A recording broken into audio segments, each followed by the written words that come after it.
adeeroo dargaggootaaf kam jirtu nagaa keessanii galata waaqayyoon asirraa har'a toopikii haaraatiin dhufneerra yuutuubii akkamitti yuutuubii qarshii dalagu akkamitti akka hojjechuu akka jalqaba banachuu dandeessan isinitti agarsiisa. Steepota kana yoo nafa taatanii hordoftan karaa salphaa ta'een yuutuubii qarshii dalagu hojjechuu dandeessu jechuudha. Kanaaf yoo haaraa taatan subscribe like gochuun share gochuun yaada qabdan immoo koomentii jedhanaa kaa'uun nu faana bu'uu dandeessu. Akkuma beekamu ga'e namoonni baay'een tiiktookii yuutuubii irraa qarshii baay'ee dalagaa jiru jechuudha. Kanaaf isinis haala kamiin akka dalagdan jalqaba steepii isa jalqaba jechuudha. yuutuubii banachuun not big deal salphaadha. Garuu Itoophiyaa keessatti xiqqoo create gochuutiin qofa monetization process isaan jalqabdan jechuudha. Monetization process isaan jalqabdan jalqabayyuu location asii gara biraatti gochuu qabdu. Kanaafuu akkamitti akka monetization process isaa jalqaba steepii create gochuudha. Itti aansitanii location isaa jiru akka more immoo dafee yuutuubiin keessan guddatuuf immoo settingoota xiqqoo sirreessitan qabdu. Kanaafuu yoo nafaana taatan steepota kana isinitti agarsiisa gara processitti. So ni galla jalqaba emailii banuu qabna. Kanaafuu Google browserii kaamii irra deemtanii gmail.com yookiin gmail jettanii search gootu. Haala kanaan isinii dhufa. Ani browserii biraan fayyadame isin Chrome waan barbaadanii fayyadamu. Sign in Google gmail kan jettu jirti. Ishee tuqna. Tani create the Gmail account kan jettu jirti. Ishee tuqna. Create account. Kanaafuu maqaa jalqabaa fi master name barreessitu. Bu'aatii G jennee barreessina nuti. Fakkeenyuma fayyadateef next. Barreessitii filachuu qabdu. Haala kanaan ani kan koon galchadha isinis kan keessan galchadha. Gender male next. Kanaaf qabachuuf kan isinitti salphatu kana sadan keessaa filattu next jettu. Paaswordiin irraanfanne barreessitu dijiti 8 ol ta'e beessa. Haala kanaan guutu lakkoofsa keessan galchitu lakkoofsa achi verification number isin ergama. Ishee guutu next. Recovery email address isin barbaachisaadha hin barbaadu. Kanaafuu skip godha. Next godha. Privacy in the terms accept gochuu qabna. Accept godha. Kanaaf haala kanaan banneerra jechuudha. Gmail account amma gara yuutuubiitti deemna. Search bar irra deemee ammas yuutuub jennee search godha. Haala kanaan isin fida desktop site irra godhaati. Create a channel kan jettu jirti. Haala kanaan isin fida maqaa yuutuubii keessanii filattu jechuudha. Salphaatoo ta'e beessa. Ani fakkeenyumaafan lammaa vlog jedhee barreessa.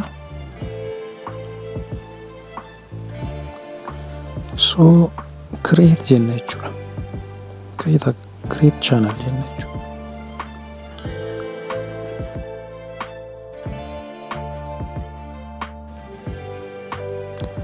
Haala kanaan isinii bana ammas processing san namni kana create gootanii akkam baane ganaadha.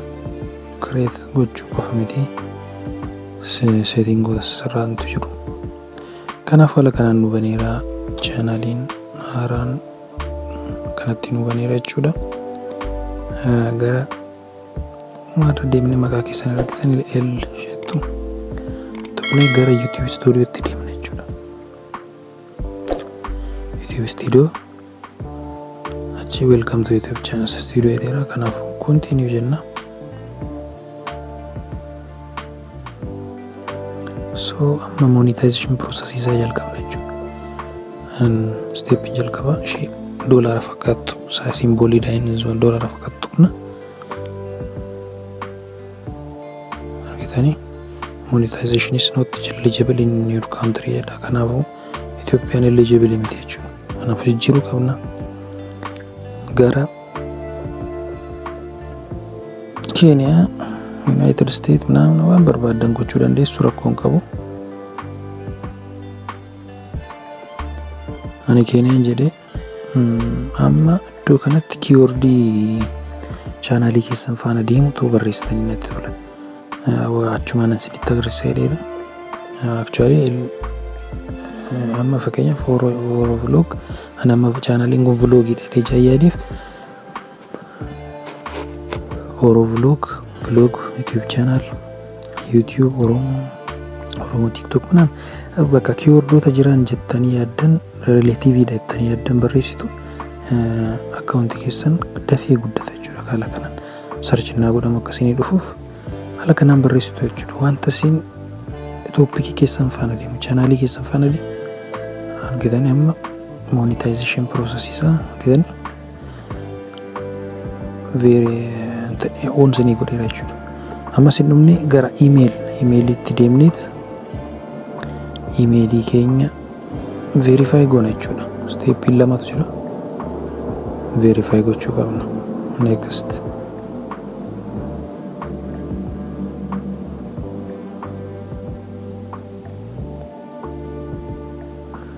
Two-step verification ida. Dirqama YouTube security subject Ethiopia sheet filannit lakkoofsa keenya galchina.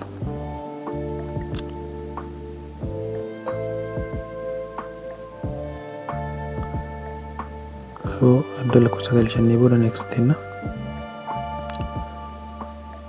verification number inu erga kan nama namaan gara kanaafuu paste goona sanuu erge sana next two-step verification on goone jechuudha. So amma lamaan shii right jettatti argitanii committee guideline fi complete the basics two-step verification jechuudha. Amma sin fedhe wanta sirreessitan qabdu thumbnail ምናምን በላይቭ ስትሪም ይገሉፍ kan nu fayyadu settingii tokko on goonu qabna yookiin immoo verify gochuu qabna. Settingii keessa gallachi channel isheetti tuqna. Achi feature eligibility kan jettu tuqna jechuudha. Kanaaf argitanii sadan saayifuu qabu. Ani lammaffaa dirqama amma phone verify gochuu qabna. Verify your phone jetti isheetti tuqna.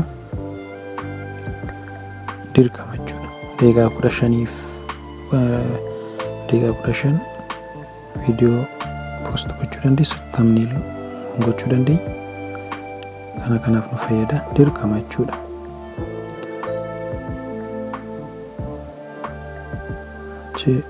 Biyya filanna. Phone number keenya galchanna.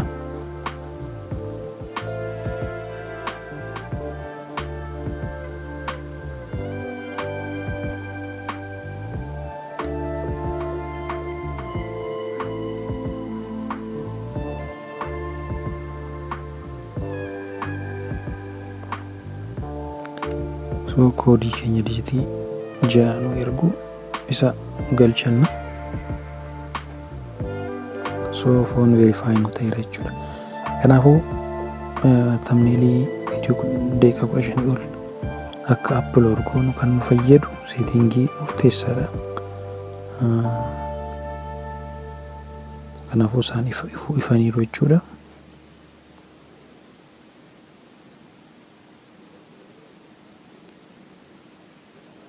Ammas garsiitiin itti deemna channel jennee cheeggochuuf maafi feature eligibility argitanii enable ta'eera lamaanuu jechuudha. Inni sadaffaan upload naa gootanne mana isinii dhufa. Kanaafuu haala kanaan YouTube banattuu Boraatii Global Banana channel koo subscribe gochuun